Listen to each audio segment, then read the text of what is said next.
He is a Titan working for the Tritons. He is Richard Kilwien, Senior Associate Athletic Director for External Operations at UCSD. He has helped usher in the Division I era for that athletic program, and he has had a tremendous journey in sports communication, sports media, working with an array of different Division I institutions. So we're going to talk about his career on the Onto Something podcast. We're going to have some fun storytelling and point out ways in which what Richard has done is inspirational. I'm Bryan Fenley, an anchor at Fox Sports Radio, and I'm on Twitter at Bryan Fenley. So, Richard, this is really a lot of fun to do this. And someone who I know you gain a lot of inspiration yourself from is your son, Preston. So, knowing that you've always worked in sports and Preston is now playing professional soccer, where do you take credit for his success? Oh, that's hilarious that you bring up Preston right out of the box, because I take zero credit for his success, and it's all, any good person would tell you that there's other people that are more involved in this process, and that's my wife Karen. And so Karen and Preston were able to team up with and create some success for him in his lifetime, and I was an interested bystander most of the time. So. Boy, I really wish I could say that I had more to do with it, but Preston's a fantastic kid. He's 24 years old. He got his college degree at Florida Gulf Coast University, where he played soccer. He's very much of a self-made adult. He's been on his own for quite some time, and is now a pretty successful professional player in the USL at the Pittsburgh Riverhounds. And so yeah, I wish I could take more credit for that, Bryan, but it's not one of those things that works that way for me. So, being a fan on the front row for him, I can't imagine the amount of pride that you feel. And just from seeing your social media posts and being able to watch as many games as you can from him, you must be one proud dad. And knowing that, he's working in sports like you, how do you think watching his rise, and I know that you said you were a bystander to it, but you played a very impactful role on his upbringing and getting to where he is today. How do you think his role in sports and what he's doing, his competitive drive and all that, has made you better at your job? Oh, I talk about it quite a bit. My staff probably gets tired of hearing about it, quite frankly. And but I'll give you a quick little story, which I want to do occasionally.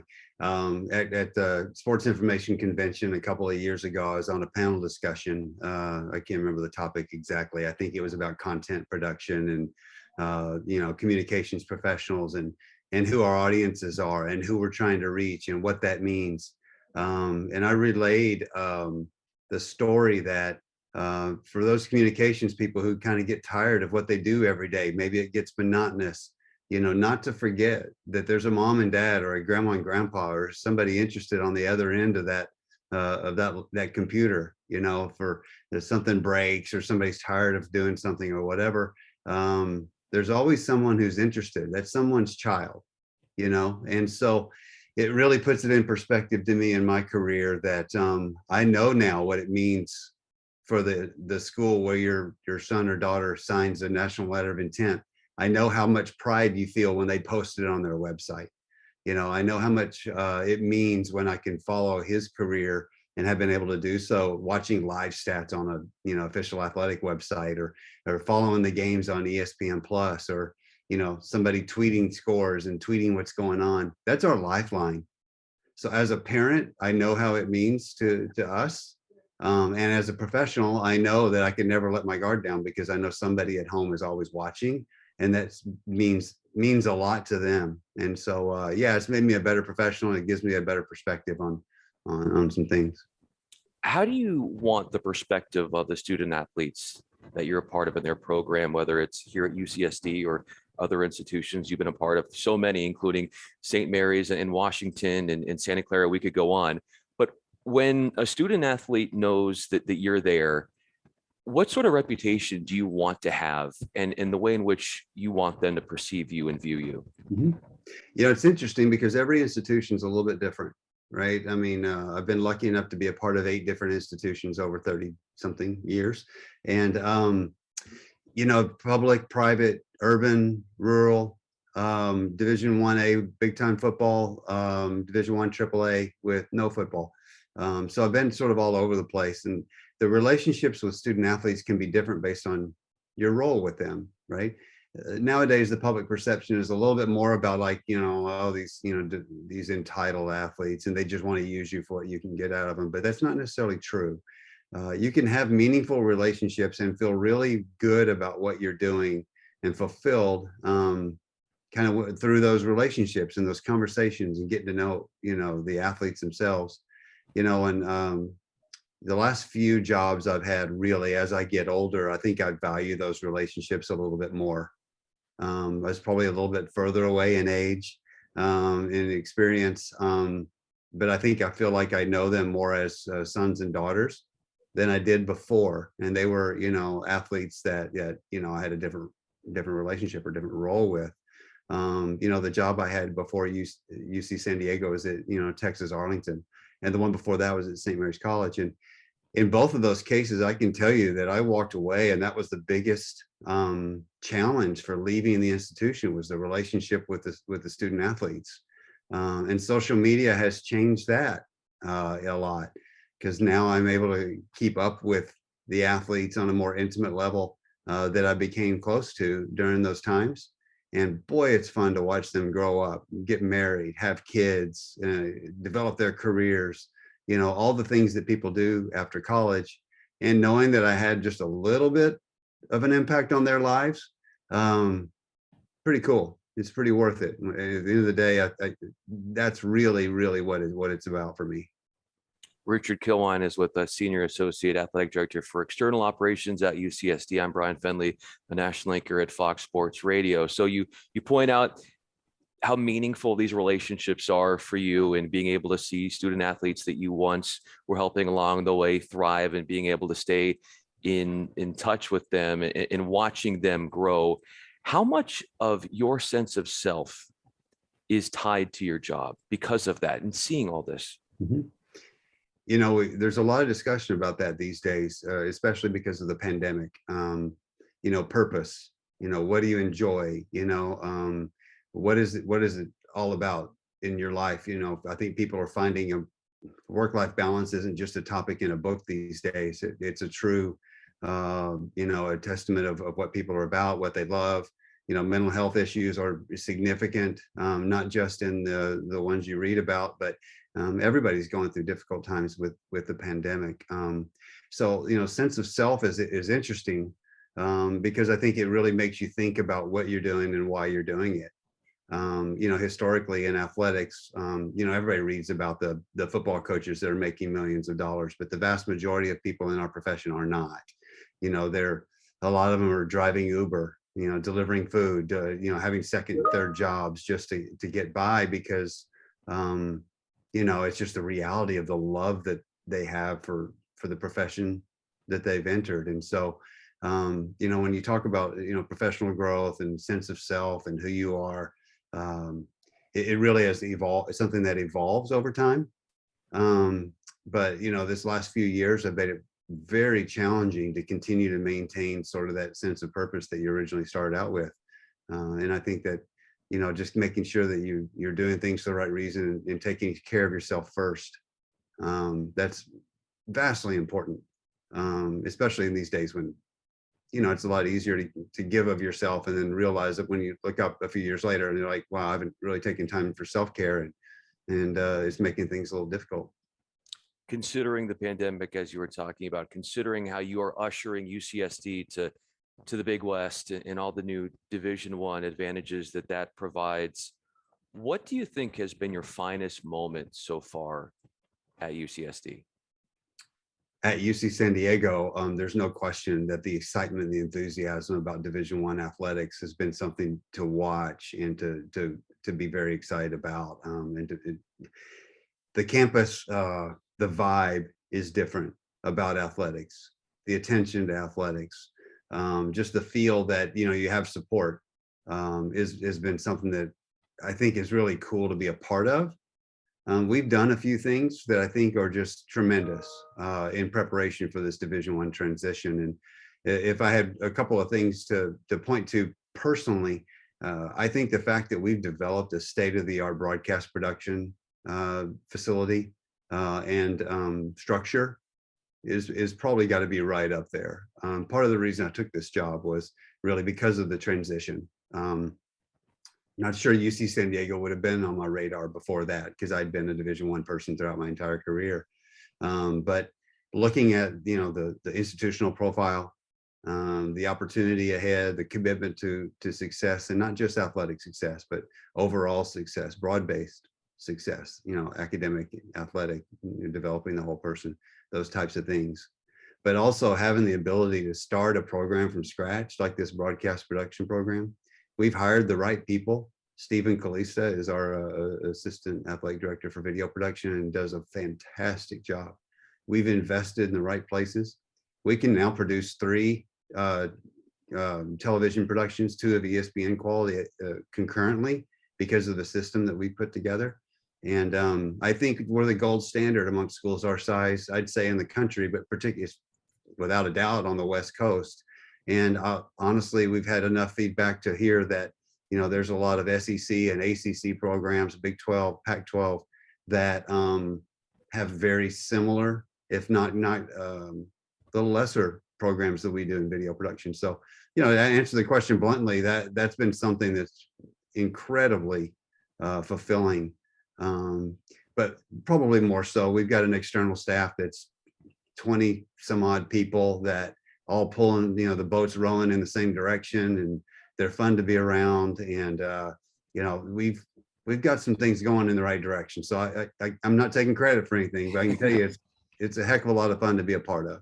You're as humble as can be, Richard. What are you like as a leader?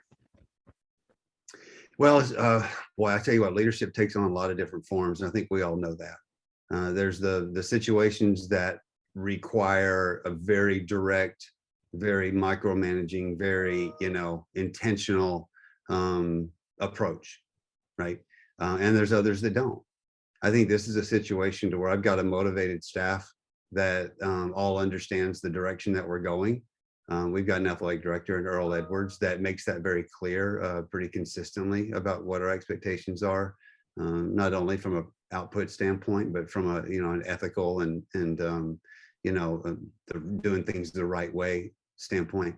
But I think my leadership is really all about collaboration, about trying to give people, put the right people in the room, give them the tools to succeed, give them a voice, and allow them to succeed and fail without, you know, too terribly much criticism and you know, holding them back. I think it's important that that, you know, my job is really a matter of being a facilitator half the time, because these people are too good at what they do and they're too talented for me to just expect that I'm the expert in the room and everything that I, you know, that happens. That's certainly not the case.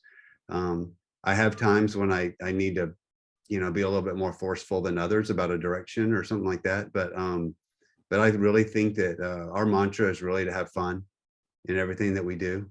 If you want to come work at UC San Diego, I mean, and you don't really want to have fun, that's not your motivation, or that's not part of your thing, that's probably not a cultural fit, right? So having fun, enjoying what you do, doing it for the right reasons, understanding that, you know, what failure comes with the job. We all know the story of Abraham Lincoln. He ran for office numerous times before he became, you know, a senator president. And not that I'm a big history buff by any means, but that story resonates because it's okay to fail. You know, I mean, coaches have been fired over the years, but then turn around and win a national championship or win a Super Bowl. So it really is trying to give them the confidence that they can be challenged and try new things and be entrepreneurial, and it's okay. You're quite the incentivizer for them. And you spoke about sometimes where hurdles come, obstacles come, and failure happens. If you get going and you look back at your career, so you went to Texas Tech and then you began working as a student, I believe, assistant there in the communications department. And then your rise started, and you've worked in different states, and we mentioned a bunch of different colleges, including others as well. Where was your moment where you had to rely on a little extra strength, maybe when things weren't going your way early on, when you were trying to build up your career, and maybe things didn't happen the way you wanted to, but you kept at it, and the persistence ultimately paid off for you. We all have. I mean, I've been in this business since, I started as a student in 1987, and in my last year of college. We've all been through ups and downs, and we all figure things out along the way. I couldn't tell you when that aha moment was for me, when I decided, wow, this is what I want to do. I think it was when I was a student. It was pretty obvious. I came to the West Coast in 1999, and went to work for a company that, is now, I mean, it's still in existence, but it was a website company that was the first official athletic website.com company out there. And it did not work out. I was here, for about 9 months. I was in Carlsbad at the time, and it just was something that I thought I wanted to do, and it wasn't my thing, and I wanted to get back on campus. And I realized at that moment, I said, the rest of my career is probably going to be rooted in being on a college campus, and it has been. So those challenges, and it's humbling when you realize that something isn't your thing, right? Because you jump in the deep end of the pool and you can't swim. Well, you're probably going to, but it may not be fun. You may not enjoy it, and that's, then you just don't swim anymore, and that's cool. So for me, it was this realization that my identity is largely tied to what I do, and that's been on to be on a college campus. I'll say there was another moment, another very humbling and very personal moment was at the university, when I was at the University of Washington, and been there for, I think, 4 years, and a lot of changes in the administration, and they're making bold steps in the organization of their athletic department. And in that reorganization process, it happened to coincide with the downturn in the economy, and the department laid off about 20 people, and I was one of them. So, you talk about those coaches that get fired, those people that, lose their jobs in athletics, and people seem to think that's just part of the game. And then it hits you that, wow, that happened to me, and I felt like, at that point, you have a really difficult time processing, what the heck happened? Was it me? What was I, where was my weakness? Where was my deficiency? How could I have done things differently? And then you self-examine. Again, you asked about a little bit earlier. You have to go back and evaluate, what you're doing, why you're doing it, who you're doing it with, and then what's your purpose in life. And so once I got sort of over that shock, I was fortunate enough to find my path back to the WCC, the West Coast Conference at St. Mary's. I'd been at Santa Clara, knowing that I loved that environment, and I found that passion again, and that really did it for me. So, boy, you just, tying your identity to your profession is really a dangerous thing, because it's very fragile. It's very something that can just fall apart pretty quickly. But for me, it ended up being a pretty positive thing, because it let me know that these are the aspects of the job I love, and these are the aspects of the job I don't. And sometimes adversity makes you have to kind of figure that out. A slight setback allowed you to have a major comeback, and thanks in large part to what you're doing at UC San Diego, the rise of athletics and the rise of technology and the rise of what you're doing broadcast wise is very apparent. And like you said, I think what you guys are doing at UC San Diego is sort of an example, a textbook way of other schools who can look to you and say, this is how we do it. And I know you're a humble guy, and I know it takes a collaborative experience to get a bunch of different people together to make this all possible, but you deserve some recognition, as humble as you are. And I want people to see that in all the work that you do. Richard Kilwien with UC San Diego, Senior Associate Athletic Director for External Operations. Thanks so much for the storytelling and the insights. And I learned a lot. I was moved. And I think we can all gain a lot of information from your experience, in the sense of taking a setback and not making it define us. And you turned it around, and you're turning around UC San Diego right now. Thanks so much, Richard. I'm Bryan Fenley. Thank you, Bryan.